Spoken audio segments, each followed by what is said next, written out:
नमस्कार, मैं सुधीर चौधरी, आपकी स्वागत है सच की आवाज में। चलिए बढ़ते हैं आज की खबर में। कुआलालंपुर में होने जा रहे एशियान शिखर सम्मेलन से पहले एक बड़ा राजनीतिक मोड़ सामने आया है।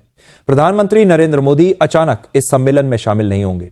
विदेश मंत्रालय ने कोई कारण नहीं बताया, लेकिन इस फैसले ने अंतर्राष्ट्रीय गलियारों में हलचल मचा दी है। मलेशिया में होने वाला यह सम्मेलन सिर्फ एशिया नहीं बल्कि पूरे इंडो पैसिफिक क्षेत्र की कूटनीति का केंद्र बनने वाला था, और अब मोदी के ना पहुंचने से कई समीकरण बदलने तय हैं। प्रधानमंत्री मोदी ने खुद सोशल मीडिया पर लिखा कि वे आसियान भारत शिखर सम्मेलन में वर्चुअली शामिल होंगे। यह लाइन सुनते ही सबके दिमाग में सवाल उठ गया, क्या भारत ने जानबूझकर यह कूटनीतिक दूरी बनाई है? क्योंकि मंच वही था जहां अमेरिकी राष्ट्रपति डोनाल्ड ट्रंप मौजूद रहने वाले थे और दोनों नेताओं की आमने सामने मुलाकात की उम्मीद जताई जा रही थी। विदेश मंत्री एस जयशंकर अब भारत की ओर से इस सम्मेलन में हिस्सा लेंगे। यह तय हो चुका है कि भारत की आवाज इस मंच पर कमजोर नहीं पड़ेगी, लेकिन जिस स्तर पर मोदी की मौजूदगी अंतर्राष्ट्रीय प्रभाव डाल सकती थी, उसकी तुलना किसी से नहीं की जा सकती। आखिर भारत के प्रधानमंत्री का ना पहुंचना कोई साधारण कदम नहीं, यह एक संकेत है, एक संदेश है कि भारत अपनी प्राथमिकताएं बदल चुका है। मलेशिया के प्रधानमंत्री अनवर इब्राहिम से फोन पर बातचीत में मोदी ने उन्हें आसियान की अध्यक्षता के लिए बधाई दी और सम्मेलन की सफलता की शुभकामनाएं दी। लेकिन इस बातचीत में मौजूद डिप्लोमेटिक ठंडक ने कई विश्लेषकों का ध्यान खींचा है, क्योंकि जब मोदी किसी अंतर्राष्ट्रीय आयोजन से खुद को अलग रखते हैं तो इसके पीछे हमेशा एक बड़ा रणनीतिक कारण होता है। अब सवाल यह है कि आखिर क्या वजह रही कि आखिरी वक्त पर प्रधानमंत्री मोदी ने मलेशिया जाने से इनकार कर दिया। विदेश मंत्रालय चुप है, लेकिन सूत्रों के मुताबिक इस बार का निर्णय केवल एक शेड्यूल बदलाव नहीं बल्कि कूटनीतिक रणनीति का हिस्सा है। अमेरिका के साथ बढ़ते तनाव, रूस से तेल खरीद पर लगाई गई 50% पेनल्टी और बिहार विधानसभा चुनाव ऑल कंबाइंड इनू अ कॉम्प्लेक्स डिसीजन। अमेरिकी राष्ट्रपति डोनाल्ड ट्रंप इस सम्मेलन में शामिल होने वाले हैं और कूटनीतिक हलकों में यह मंच मोदी ट्रंप आमने सामने मुलाकात के लिए परफेक्ट अवसर माना जा रहा था। पर अब यह संभावना खत्म हो गई है। यह वही अमेरिका है जिसने भारत पर रूस से कच्चा तेल खरीदने के लिए पेनल्टी टैरिफ लगाया था, और वही ट्रंप जिनसे भारत लगातार व्यापार समझौते पर बातचीत कर रहा है। दीपावली के मौके पर मोदी और ट्रंप के बीच फोन पर बातचीत हुई थी, जिसने दोनों देशों के रिश्तों में थोड़ी गर्माहट लौटाई थी, लेकिन उस कॉल की व्याख्या दोनों देशों ने अलग अलग तरीके से की। ट्रंप ने अमेरिकी भारतीयों से कहा कि बातचीत में रूसी तेल, व्यापार, सौदा और पाकिस्तान से युद्ध न करने जैसे विषय शामिल थे, जबकि भारतीय पक्ष ने साफ किया कि पाकिस्तान शब्द का जिक्र तक नहीं हुआ। इस विरोधाभास ने दोनों देशों के रिश्तों की वास्तविक स्थिति उजागर कर दी। दरअसल मोदी और ट्रंप के बीच इस साल कई बार बातचीत हुई है, लेकिन किसी भी अंतर्राष्ट्रीय मंच पर आमने सामने मुलाकात नहीं हो पाई। जब भी मौका आता है, कोई ना कोई राजनीतिक परिस्थिति उस मुलाकात के बीच दीवार खड़ी कर देती है। अब एशियान सम्मेलन में भी यही हुआ। मंच तैयार था, कैमरे तैयार थे, लेकिन भारत ने दूरी बना ली। कूटनीति के विशेषज्ञों का कहना है कि भारत फिलहाल संतुलन की राजनीति खेल रहा है। एक तरफ रूस से गहरी साझेदारी, दूसरी ओर अमेरिका से व्यापारिक मतभेद। इन दोनों के बीच भारत अपने हितों को बचाने की कोशिश में है। इसलिए मोदी का वर्चुअल रूप से शामिल होना एक मिडिल पथ जैसा फैसला है, न पूरी दूरी न पूरी नजदीकी। दूसरी तरफ अमेरिकी प्रशासन मोदी के इस फैसले को डिप्लोमेटिक डिसअपॉइंटमेंट मान रहा है, क्योंकि ट्रंप को उम्मीद थी कि मलेशिया में वे मोदी से मुलाकात कर भारत को अपने पक्ष में खींच पाएंगे। लेकिन भारत ने जो कदम उठाया, उससे साफ संदेश गया कि नई दिल्ली अब किसी की शर्तों पर नहीं खेलेगी।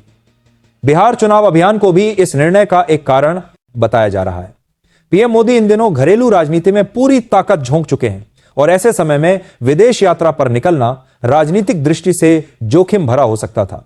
लेकिन विश्लेषक मानते हैं कि सिर्फ चुनाव कारण नहीं, यह निर्णय एक अंतर्राष्ट्रीय संकेत है कि भारत अब अपनी डिप्लोमेटिक टेबल खुद तय करेगा। गौरतलब है कि इससे पहले भी जब राष्ट्रपति ट्रंप ने मिस्र के शर्म अल शेख में गाजा संघर्ष विराम पर शांति सम्मेलन बुलाया था, तब भी मोदी ने वहां ना जाकर विदेश राज्य मंत्री कीर्तिवर्धन सिंह को भेजा।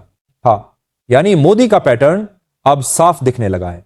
जहां अमेरिकी प्रभाव ज्यादा हो, वहां भारत अपनी उपस्थिति नियंत्रित रखता है। रूस से सस्ता तेल खरीदने के फैसले ने वॉशिंगटन को नाराज कर दिया है। इसके बाद ट्रंप ने भारत पर 50% का दंडात्मक टैरिफ लगा दिया, जिससे व्यापार संतुलन पर बड़ा असर पड़ा। इस तनाव के बीच मोदी और ट्रंप के बीच कई बार फोन कॉल हुए, लेकिन किसी भी बार उनके बीच व्यक्तिगत मीटिंग नहीं हो सकी। और यही अंतर्राष्ट्रीय कूटनीति की नई पहेली है। दो लोकतांत्रिक नेता पर संवाद में दूरी।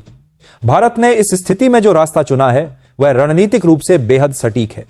मोदी का वर्चुअल जुड़ाव दर्शाता है कि भारत ना तो झुक रहा है, ना टकरा रहा है, बल्कि अपनी शर्तों पर वैश्विक बातचीत में हिस्सा ले रहा है। यह संदेश सिर्फ अमेरिका को नहीं, बल्कि पूरे एशियान ब्लॉक को दिया गया है।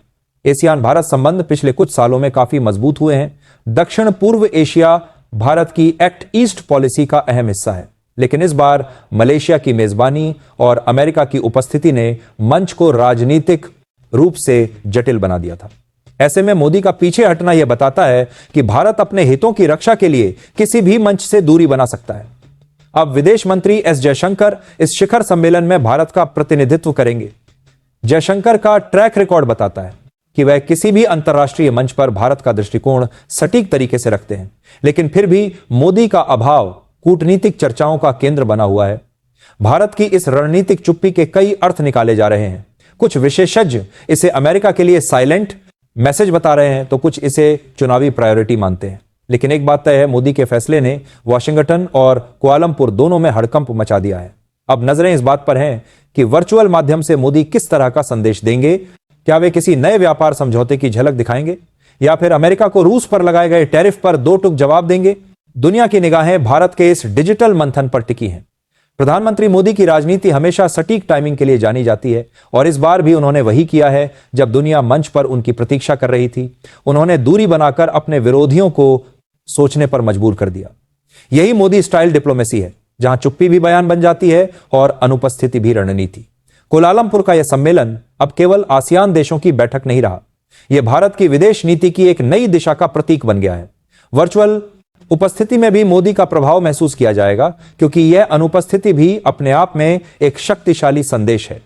भारत अब किसी की डिक्टेशन पर नहीं चलेगा, बल्कि अपनी आवाज दुनिया के सामने अपनी शर्तों पर रखेगा। प्रधानमंत्री मोदी का कुआलालंपुर न जाना सिर्फ राजनीतिक और कूटनीतिक फैसला नहीं है, बल्कि इसके पीछे एक गहन रणनीतिक दृष्टिकोण भी है। भारत इस समय कई अंतर्राष्ट्रीय दबावों और रणनीतिक खेलों के बीच अपनी स्थिति मजबूत करने की कोशिश कर रहा है। वर्चुअल उपस्थिति का निर्णय इस बात का संकेत है कि भारत अब किसी भी मंच पर अपनी संप्रभुता और प्राथमिकताओं को खुलकर पेश करेगा, भले ही उसमें पीएम की शारीरिक उपस्थिति ना हो। आसियान सम्मेलन में अमेरिका, जापान और दक्षिण पूर्व एशियाई देश शामिल होंगे। इन देशों के साथ भारत के व्यापार, सुरक्षा और रक्षा सहयोग की दिशा तय होगी। मोदी का ना जाना इस बात को इंगित करता है कि भारत अब अपनी कूटनीति में सटीक चुस्ती दिखाना चाहता है। वह सीधे तौर पर अमेरिका के दबाव में आने से बचना चाहता है, खासकर रूस से तेल खरीद के मामले में। भारत रूस संबंधों की गहराई इस साल कई बार अंतर्राष्ट्रीय सुर्खियों में रही। रूस से निरंतर ऊर्जा आपूर्ति और रक्षा सहयोग भारत के लिए रणनीतिक अहमियत रखते हैं। मोदी के इस कदम से यह साफ संदेश गया कि भारत अपने ऊर्जा और रक्षा हितों को किसी भी दबाव में नहीं छोड़ेगा। एशियान सम्मेलन में व्यापार और निवेश पर चर्चा का मौका भी था। भारत अपनी डिजिटल और तकनीकी ताकत का प्रदर्शन करना चाहता था। वर्चुअल उपस्थिति के जरिए मोदी यह दिखाना चाहते हैं कि भारत वैश्विक मंच पर अपनी टेक्नोलॉजी और आर्थिक प्रभाव को बनाए रख सकता है, बिना शारीरिक उपस्थिति के। प्रधानमंत्री मोदी के ना जाने का एक और पहलू है क्षेत्रीय सुरक्षा। दक्षिण पूर्व एशिया में चीन का बढ़ता प्रभाव भारत के लिए चिंता का विषय है।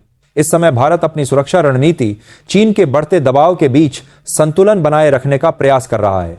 मोदी की अनुपस्थिति एक संकेत है कि भारत किसी भी निर्णय को बिना सोच विचार के नहीं करेगा। आसियान सम्मेलन में भाग लेने वाले अमेरिकी प्रतिनिधियों के लिए यह भी एक संदेश है कि भारत अपनी विदेश नीति में स्वतंत्र निर्णय लेने वाला है। यह कदम अमेरिका को बताता है कि भारत अपने राष्ट्रीय हितों को प्राथमिकता देगा। भले ही इसके लिए अंतर्राष्ट्रीय मंच पर शारीरिक रूप से उपस्थित न हो,